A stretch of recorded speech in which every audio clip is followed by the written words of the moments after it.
Martin Romualdez nagsalita na. Pinasag ang katahimikan. Mastermind sa mga Nakawan. Pinangalanan. I will not go quietly and I will not go alone. Two people were instrumental in making those budget decisions. Chis Escudero and Zaldico. Bago yan, huwag kalimutang mag-subscribe para sa maiinit na political expose. I did not hide, I did not run. I will not keep quiet anymore. Narito ang buong detalye. Magandang araw sa inyong lahat. For a long time, I chose to remain silent. I did so out of respect for the legal process. I did so because I did not want to add more noise to an already divisive issue. I did so because I believed that if I cooperated fully, submitted myself to the proper authorities, and answered every question asked of me, the truth would eventually speak for itself. But there comes a point when silence is no longer prudence. My silence has been abused and weaponized to build a narrative that is false, twisted, and unfair.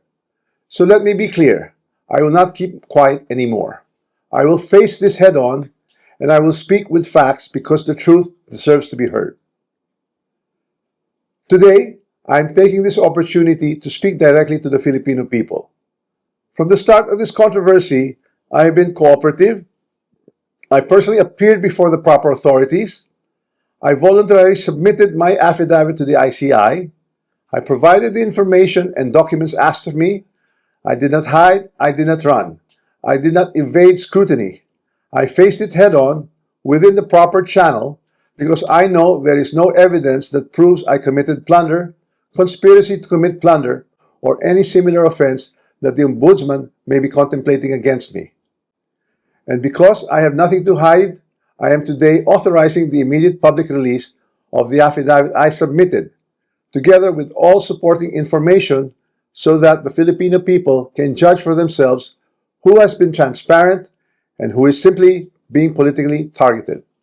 Now let us address the most absurd accusation of all, that I am supposedly the mastermind of this corruption scheme. How can I be the mastermind?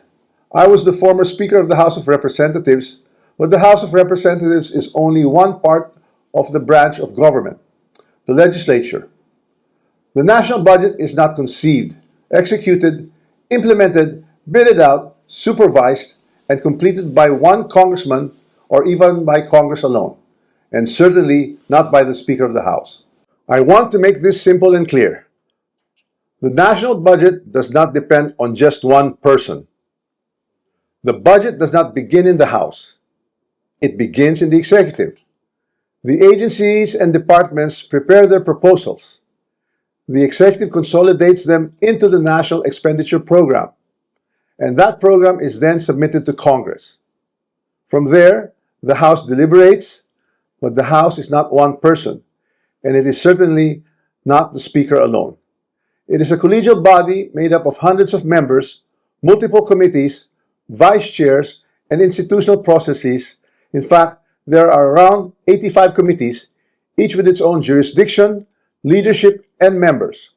No speaker can personally control every committee, much less direct the actions of other branches or government agencies. And in the Appropriations Committee itself, there are already more than 100 members, with many vice chairs, and Representative Toby Tiangco, who has been very vocal and upfront on this issue over the past months, was himself a vice chair of the Appropriations Committee in the previous Congress. So I have to ask, if there were real concerns about irregularities in the budget process, why were these not formally raised during the deliberations, or even during the plenary? The budget deliberation does not stop in the House. The Senate also conducts its own deliberations, reviews its own version, and plays its own role in shaping the final budget, and it is not a bystander. It is an active constitutional participant in this process. After that, the House and the Senate reconcile their versions in the bicameral conference committee. Only then is the final bill transmitted to the President for approval or veto. So let us be honest about what becomes law. The national budget is not the act of one person or one chamber. It is the product of a constitutional chain involving the executive, the House, and the Senate. This is something I want the public to understand. The budget process is collective, multi-layered, and shared. Accountability must apply to everyone involved, not selectively assigned after the fact, and certainly not when it becomes politically useful. If corruption were to occur in a magnitude made known to us over the past months, then it's clear that the real corruption does not happen at the level of the general legislative approval alone. It happens at the level of execution of the General Appropriations Act. It happens when projects are implemented. It happens where projects are actually implemented, where procurement is undertaken, where monetary disbursements are actually made. And it happens when substandard projects are passed off as legitimate or when ghost projects are made to appear real.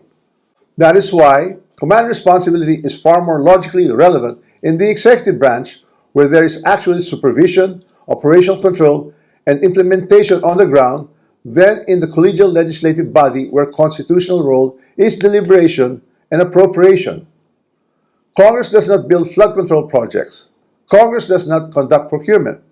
Congress does not inspect whether a project was actually completed. Congress does not certify whether the work done was substandard or not. So if the allegation is that there was a systemic corruption in flood control implementation, then the public should ask the obvious question: where does implementation actually happen? Definitely not in the session hall of the House of Representatives. Here's the simplest way to test that theory that I am the mastermind of this scheme. If I were truly involved in a fraudulent scheme of this nature, then the first place one would expect to see that pattern would be in my own district, in the projects most easily associated with me. You would have seen it in Tacloban, but I say this with absolute certainty. You won't see it in my district. My district has 0 ghost and 0 substandard flood control projects. 0. And that is verifiable. To prove this point, I'm authorizing my staff to share and release to the public the list of all the projects in my district that the authorities may deem attributable to me. Let the public scrutinize and verify for themselves. As I already mentioned, corruption of this scale is not a one-man operation. It requires 2 things: budget decisions and implementation on the ground. With respect to how the budget was deliberated in Congress, let me say this categorically. I was not a part of the BICAM and the small committee budget deliberations.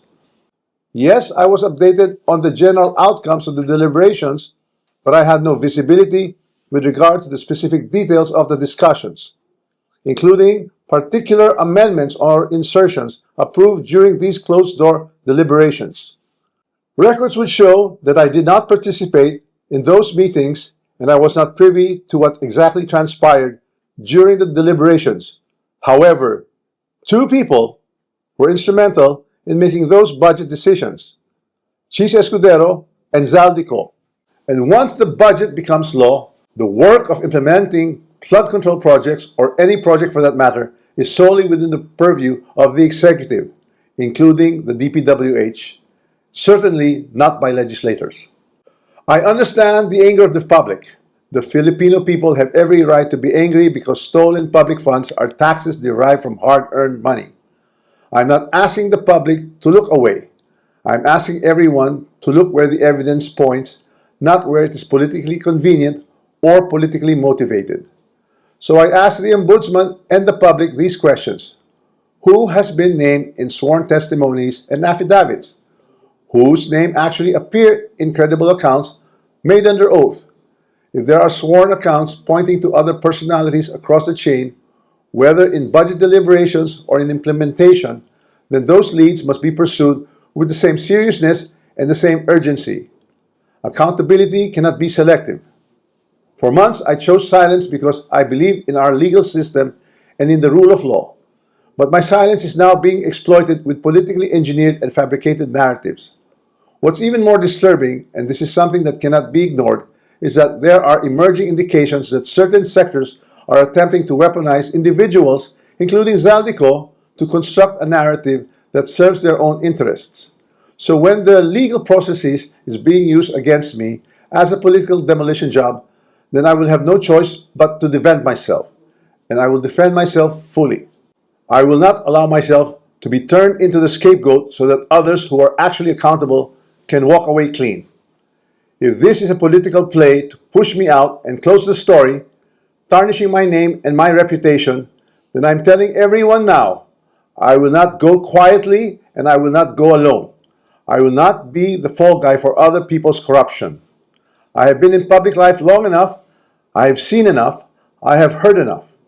I know many things about this current administration and past administrations as well. And I say this carefully. If this matter is to be handled as a legal issue, then let it be handled legally, soberly, and according to evidence.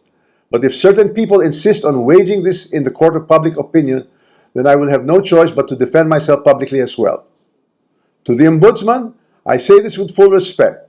If your office truly believes in justice, then follow the sworn statements, follow the records, and follow the evidence all the way. Do not stop where it is politically convenient. Do not settle for the easiest headline. Do not confuse public pressure with prosecutorial duty. What I ask of the office of the Ombudsman is simple. Follow the rule of law and due process. This is a serious matter and it should be handled with seriousness, not with haste, theatrics, or shortcuts. I am ready and willing to respond to every allegation in the proper forum, through the proper pleadings, motions, and submissions that the law allows. And to those who think they can throw me under the bus to save themselves, this is what I have to say to you. I am ready to defend my name. My silence should not be mistaken for weakness, ignorance, or fear. I know enough to defend myself, and if I am forced to do so in public, I will. Maraming salamat po.